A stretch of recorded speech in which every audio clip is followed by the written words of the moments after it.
Coucou tout le monde, j'espère que vous allez bien. Aujourd'hui je vous retrouve avec une vidéo pour vous parler mariage. Je sais que c'est une vidéo que vous aimez pas mal sur ma chaîne.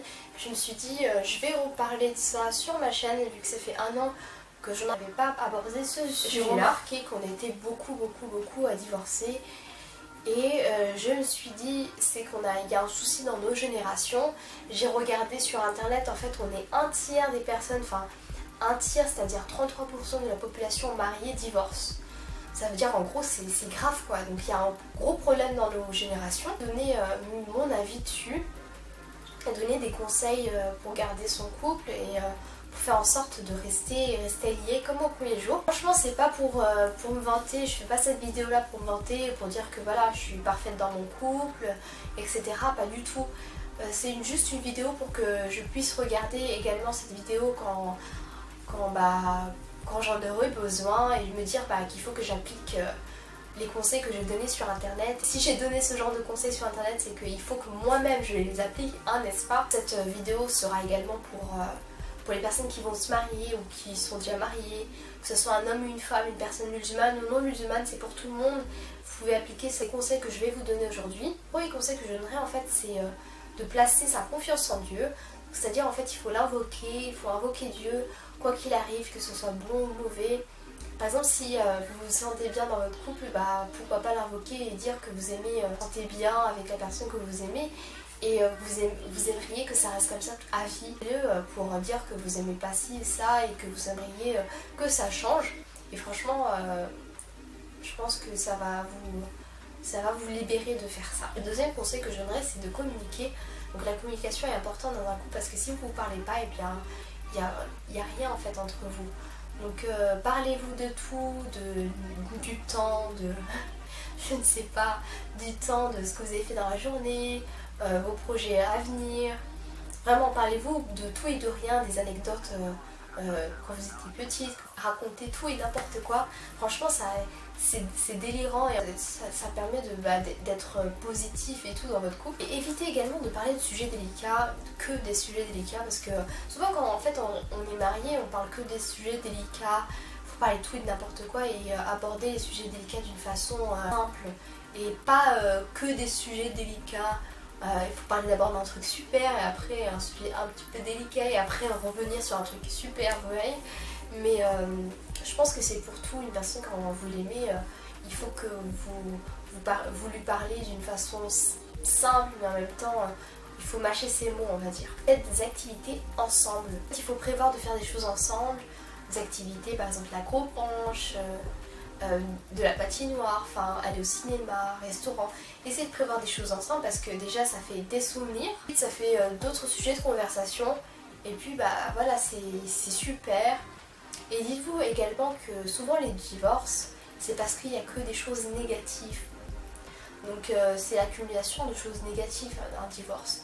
Alors si vous avez que des choses positives et que vous avez fait ci, ça, vous allez rester ensemble, je vois pas pourquoi vous allez divorcer quoi. Quatrième conseil qui est dans le même tas, essayez de fêter les bonnes nouvelles ensemble, donc aller au cinéma, etc.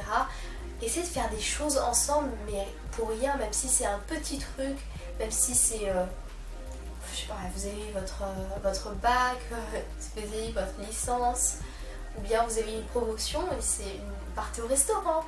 Vraiment, même pour les petites nouvelles, faites des choses et comme ça va juste agrandir le sac des bonnes choses ensemble, faites les choses positives. Prenez du temps pour vous, faites les choses vous-même ou avec vos amis, mais pas avec la personne que vous aimez. Comme ça en fait vous avez des choses à vous dire quand vous allez rentrer, enfin vous aurez des choses à vous raconter et en même temps laisser l'autre personne faire ce qu'elle veut. Donc, par exemple, je sais pour nous les femmes, on déteste voir nos hommes par exemple aller chez leurs potes. Donc oui, quand c'est abusé, par exemple tous les jours, oui bien sûr c'est abusé, mais par exemple si c'est 2-3 fois par semaine, il faut pas faut pas non plus dire non. Ça en fait elle va péter les plombs, donc laissez la personne faire ce qu'elle veut Et comme ça vous aurez plein de choses à vous raconter, vous aussi, mais faites des choses à côté. Allez avec vos amis, faites du shopping avec vos amis, faites des trucs. Et comme ça, bah voilà, vous aurez plein de trucs à vous raconter. Essayez d'avoir du temps pour l'autre, c'est-à-dire quand vous êtes à la maison et que vous êtes vous deux là, après le travail par exemple, pourquoi aller sur internet? Donc prenez du temps ensemble, faites par exemple, regardez la télévision ensemble, faites des choses ensemble et comme ça, bah, ça va juste agrandir par exemple le sac positif, on va dire. Vraiment c'est incroyable comment internet nous manipule, même moi la première, je suis tout le temps sur internet, sur Instagram et tout, alors que la personne que vous aimez est juste à côté. Donc faites ça, c'est très grave pour nos générations et coupez tout ça, coupez internet, connectez l'autre, peu importe où vous êtes, que ce soit dehors ou à la maison. Donc je vais vous raconter une petite histoire. Sur internet il y a pas mal de vidéos buzz, je sais pas si vous regardez ce genre de vidéos, mais moi j'aime beaucoup regarder ce genre de vidéos et je vois par exemple des fausses vidéos, c'est pas des vraies, des choses qui existent en vrai, donc c'est-à-dire en fait des gens qui à la maison sont super câlinous, super amoureux et tout, mais dehors insultent leurs copines, leurs femmes, je ne comprendrai jamais. Et l'inverse, c'est le pire, l'inverse aussi, c'est que la personne est super câlinou dehors, elle te prend la main et tout, mais à la maison, c'est même pas du tout comme ça, c'est pire. C'est genre, la personne t'insulte à la maison, comment vous pouvez être comme ça? Donc il faut pas être hypocrite envers soi, mais avec soi, c'est le pire.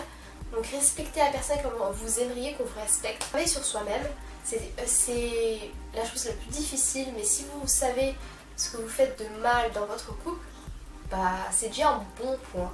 Donc travaillez ce que vous avez à faire, donc changez en bien, tout doucement, doucement et sûrement comme je dis souvent, parce que si vous le faites d'un coup, la personne va être super contente, et si vous vous dites mais j'ai fait ça d'un coup et vous revenez comme vous étiez au début, et ben la personne ça va la blesser. Ne pas avoir trop d'attentes envers l'autre. Si vous-même vous n'êtes pas comme ça, n'attendez pas de l'autre un truc de ouf. Personne n'est parfait, donc il faut accepter la personne comme elle est. Le deuxième conseil, c'est le fait d'être heureux se construit à deux. Donc vous êtes deux personnes, deux entités comme ça, et donc vous pouvez pas vous décoller. C'est pas une personne de rendre l'autre heureuse, mais c'est un travail comme ça, on va dire ça en fait. C'est les deux qui se rendent heureux, tout simplement. Donc j'espère que cette vidéo vous aura plu. N'hésitez pas à vous abonner à la chaîne si vous avez aimé ce genre de vidéo, j'en ferai plus, Inch'Allah. Plein de bisous et à la prochaine, bye bye.